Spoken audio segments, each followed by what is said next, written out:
is Barbara Jimeno, and is Cruz by marriage, but now I am a widow. I'm from, not Havana, Marianado. It belongs to Havana, but it's not Havana, Marianado, Cuba. When I first came to Allapattah, we lived in a neighborhood that there was no blacks. There were only whites. And then they started moving away because we started going here. But I stayed here. I stayed in Allapattah since 1961. My father's name was Adán Jimeno Soler. My father did his best to become part of the black community very deeply. And he started to be with Miss Athlete Ranch, with Carrie Meek, Barbara Carey, all the black community leaders. There was my father there. Yes. La señora Atali Ranch dice que ella nunca, y yo puedo probar que ha hecho ningún statement en contra de los cubanos. Antes que nada, yo soy cubano. Si la señora Atali Ranch se hubiese producido en unas declaraciones contra los cubanos, yo sería el primero, y como lo soy en este momento, de estar contra la señora Atali Ranch. ¿Usted puede decir si en los 11 años que hemos estado aquí ha sucedido algún problema entre la comunidad negra y la comunidad cubana? Yo estoy luchando al lado de la comunidad negra y creando precisamente la mejor interpretación entre los negros y los cubanos por 11 años al lado de la señora Atali Ranch.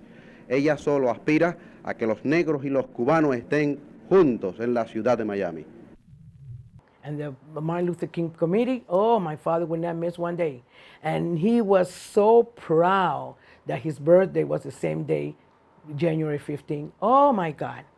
I don't care if we were sick, we had to be at the Martin Luther King parade. Yes. The experience that I noticed when I came, right away, I was a child. I believe I was in the first or second grade, but automatically I saw the big difference. And it really hit me hard because I couldn't understand why that was happening here. I remember too, my father in 65, 66, I believe it was, he wanted to buy a house. He called the realtor and he says, well, we got to go there. We got to be dressed up for Sunday. They was going to show us the house. And we waited there, and I remember the realtor came to the car and told my father, I'm sorry, I cannot sell you the home because in this neighborhood, they don't accept blacks. And it wasn't easy because I remember the first time we had to go ride a bus with my mom because she didn't have a car yet. She came in 59. And I noticed that we had to sit on the back. I did not understand why. And there were empty seats in the front. So as a child, I didn't understand that. And I remember a lot of times that my mother says, let's go to that other bus stop because there are white people there, because if the bus driver doesn't see whites in this bus stop, he will not stop. And I experienced that. I remember a teacher that I remember she was Cuban, and I did not do well in math. I remember, I think it was math.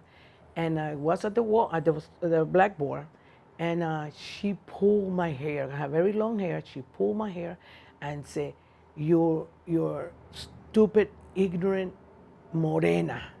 She pulled, and she said that. She embarrassed me in front of the kids.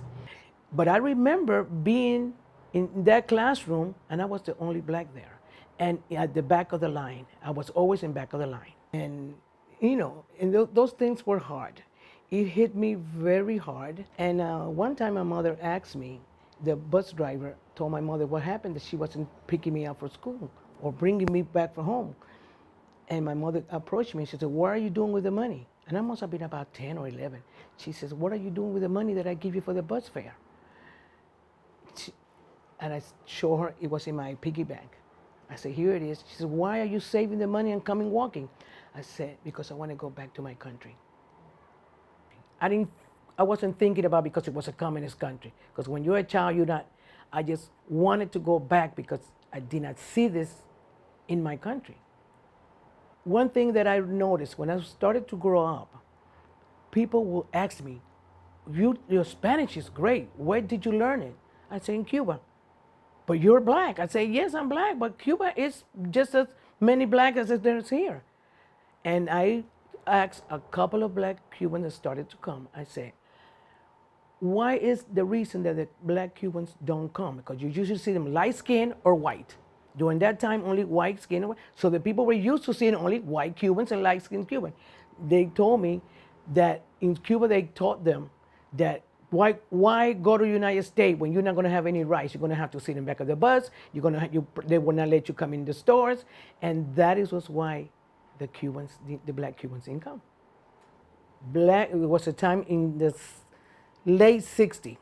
There were a lot. Then there started to come a lot of Cubans, blacks, and there was a lot of quinces that I danced. There were a lot of parties, and I felt very good seeing a lot of black Cubans started to come. A friend of mine in school asked me, did I want to dance for quinces? And I said yes, and my mother said yes. But then a couple of days after, when we got together for the practice, and she told her mother, the mother really came and told me, she says, I cannot have you in the quinces because everybody, it's the same color, and I want everybody to look. Yes, that happened. But then after that, I did a lot of quinces with everybody was black, but black Cubans. I must have danced I was in about 6 or 7 quinces. But it was unbelievable. All the couples were black. Like I had a lot of friends from all part of the world, Colombian, maybe 1 or 2 blacks. From Nicaragua, maybe 1 or 2 blacks. But I did have a couple of Haitians friends, yes. And I used to love that. Every time the mother would tell me, come eat something, I say, oh, but I'm eating just about the same thing my grandmother cooked. That really bothered me. People that I know, they will tell me they'd rather rent Haitian than a black American. I didn't like that. At that time, I don't know if you remember, at that time when I got my license, they would put your race. And when I took my license, I looked at it, it says white. I said, I am not white. I'm black. He says, well, yeah, but you're not black, you're Cuban. I say, my nationality is Cuban. My race is black. I had a lot of problems. Even with my grandson now, when he started going to school, I fill out the emergency contact card, and I put black. And they tell me, but he's not black. I say, yes, he's black. Then they'll say, but I heard his father was white. Yes, his father was white, but he's still black because my daughter is black. Black Cubans that I talked to that have been here 4 years, 5 years, 3 years, they still notice racism. Most for the Cuban community, yes, we notice. We still notice there is. I don't know why, but it still is. I always try, because a lot of people tell me, Barbara, you've been here so long, and English is not perfect. I say, I never wanted my English to be perfect because I don't want people to tell me, oh, you're American. Not that I have anything to do against American. It's the system. The system is the one that threw me off. And I try not to speak perfect English because I did not want to be confused as an American. I did all the paperwork. But do you know that I wasn't able to become an American citizen? Because I remember saying to myself, why would I want to become an American citizen from a country that stepped all over me, that didn't allow me to express ourselves, that allowed us to do things, And it happened to me too with the national anthem that says, I pledge allegiance to the flag. And when I started listening to the back that said, justice for us, for all, it wasn't true. And I said, no, that's not true. It wasn't justice for all. And up until now, I've been here 61 years. I'm not an American citizen. And I still kept my Cuban nationality.